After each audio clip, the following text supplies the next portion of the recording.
Well, this time round, the elections are going to be different for many reasons. But one of the biggest reasons is no big bang rallies, no netas actually be huddling in a huge crowd or padyatras or road shows.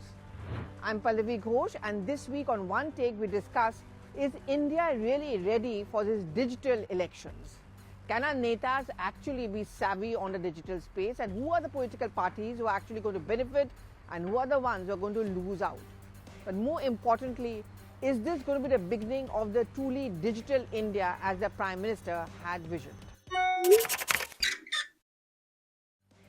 I remember many years back when one of the main reasons when there was a post-mortem being done for the 2014 electoral results in which the Congress party was completely wiped out. Interestingly, in that report which was submitted to Sonia Gandhi, one of the main reasons which was listed was the digital advantage which the BJP enjoyed.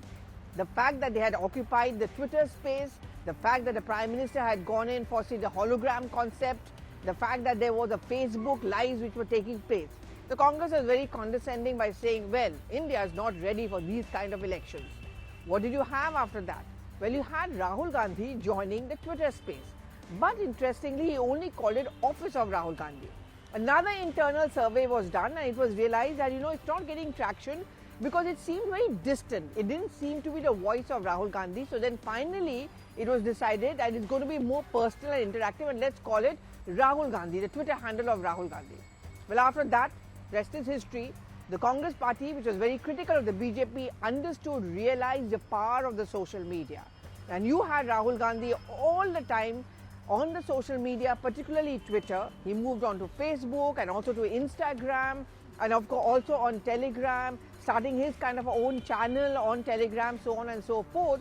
So much so that Rahul Gandhi's tweets decided and also started enjoying a lot of traction. The Congress tasted blood.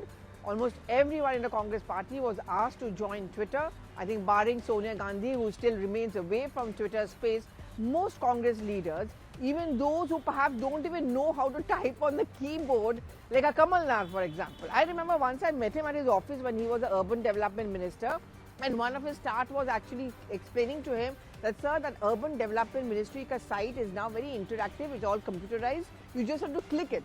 It was very difficult for him to do so. He's a old style politician who, this is something I cannot do. He's also now pretty active on Twitter.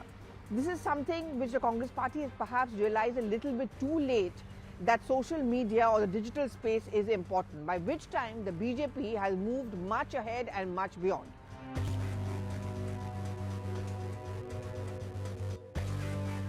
All of this now becomes important in the present times as we are shifting towards an online or a digital kind of elections. Like because of the COVID surge, because the Election Commission has banned all kind of rallies or road shows, there's no choice now left for politicians but to now encroach into the digital space. In this, I would say the BJP has an advantage. The BJP understood long time back the power of the social media. As India gets younger, the younger get more savvy, they are more hooked to their phones, their smartphones. All the news usually comes in from the YouTube or from the social media, Twitter, Instagram, Facebook. That's where it's becoming more and more interactive. And anyone who captures that space captures the mind of the young. But it would be unfair of me to say only young, because you also find a large number of seniors and elders, even people in the rural area who are now hooked onto their smartphones. The people who understand and get their khabar actually from their WhatsApp groups.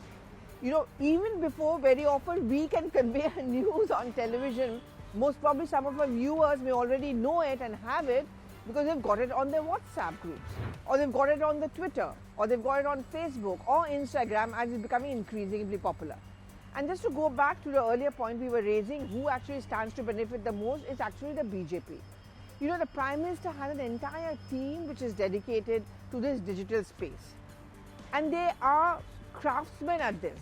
From putting up pictures of the Prime Minister to his interactive, and also, for example, this whole concept of this hologram of the Prime Minister is used effectively in the last Lok Sabha elections.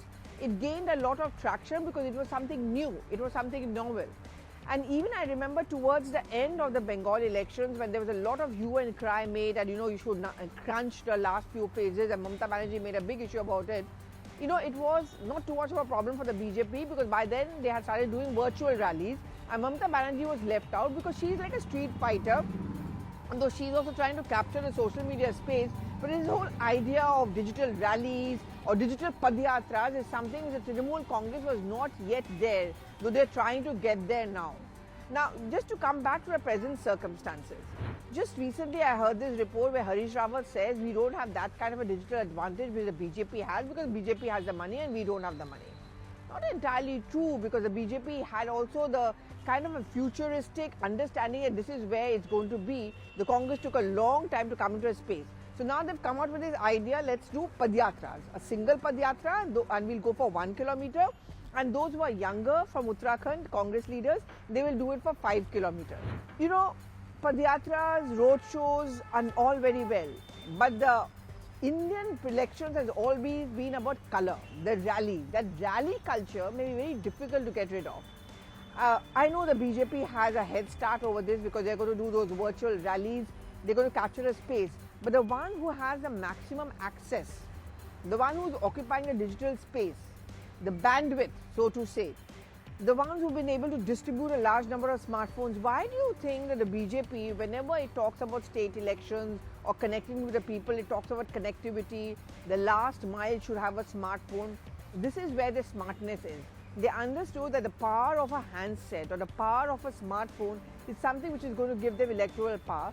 And you know, as it so happened in these elections, that is what is really going to be putting to test. Now, the BJP has a plan in place.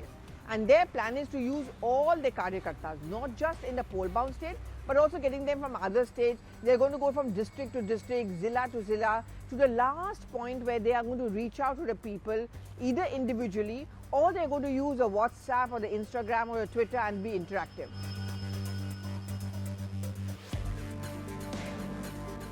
Now, the Congress party has also smartened up a little bit too late. In fact, just a few days back, Priyanka Gandhi Vadra, who took a head start by banning all rallies in Uttar Pradesh, has started what she calls virtual interactions. She did have one recently on a Facebook Live, and actually it got a lot of eyeballs, a lot of traction, a lot of hits because it was interactive, it was very casual. She was taking questions, she was talking about her family, how she managed her home, and how she managed politics.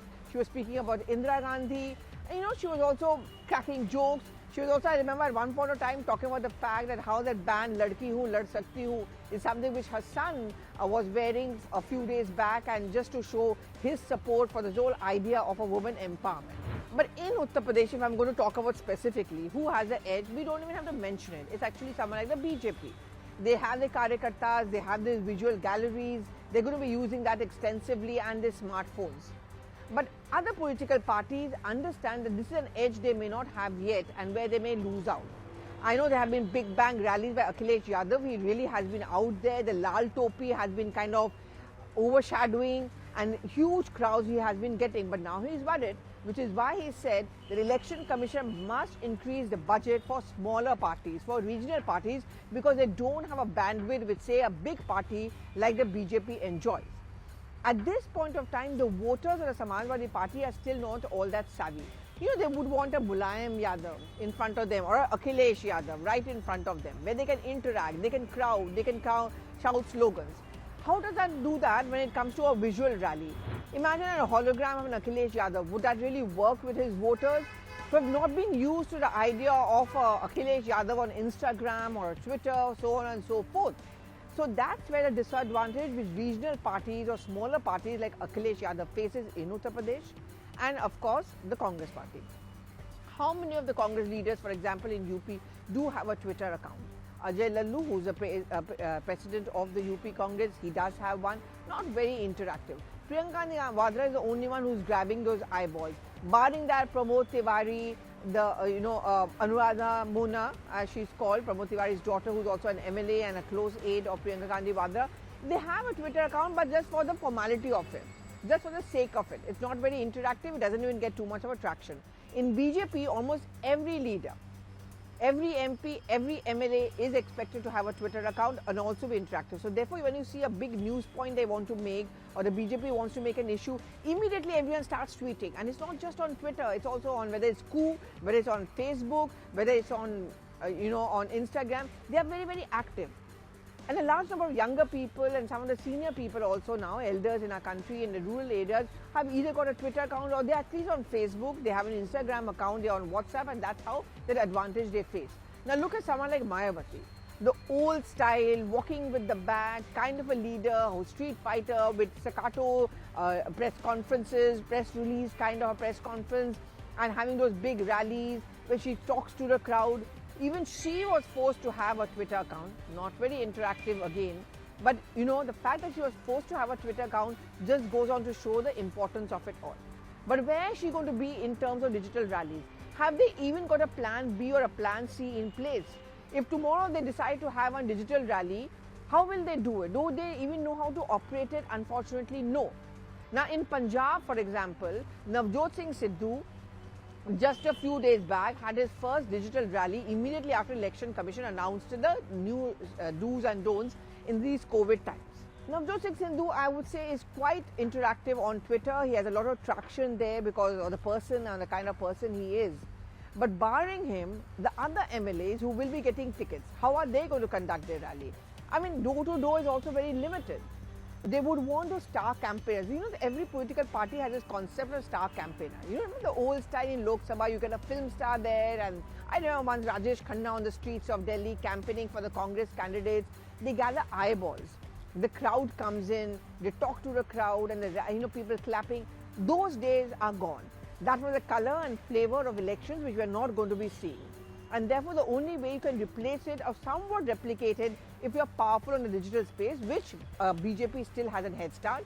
The Trinamool Congress, interestingly, may not have been able to do it in Bengal, but they really are doing it in Goa. Because I was there in Goa a few days back, and I noticed, kiosks have been set up. They have a Leander Pace, for example, who's pretty interactive.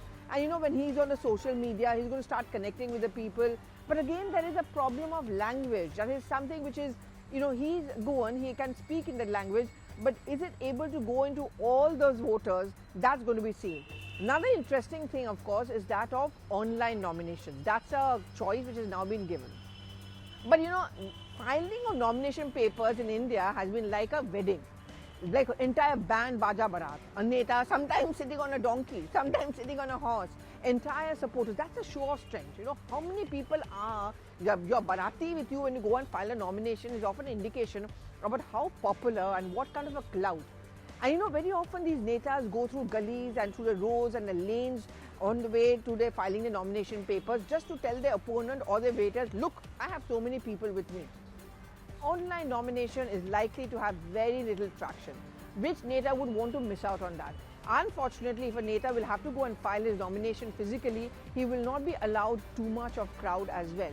So therefore, we come back to the question which I began from. BJP does have a head start. Other political parties, not so much, but times have changed. But is this going to be a space moving towards digital India? This is something which the Prime Minister has spoken about. I think once the COVID times goes away, all the numbers start coming down, we are going to go back to the earlier style of elections because Indians don't change and Indian elections perhaps will never change. But for now, who's going to have that maximum footprint or bandwidth, that's going to be the important factor. Do give in your reactions on the social media timeline, on Instagram accounts, on Facebook and on Twitter as well. Let me see what kind of a footprint this one take has. Thank you so much for watching.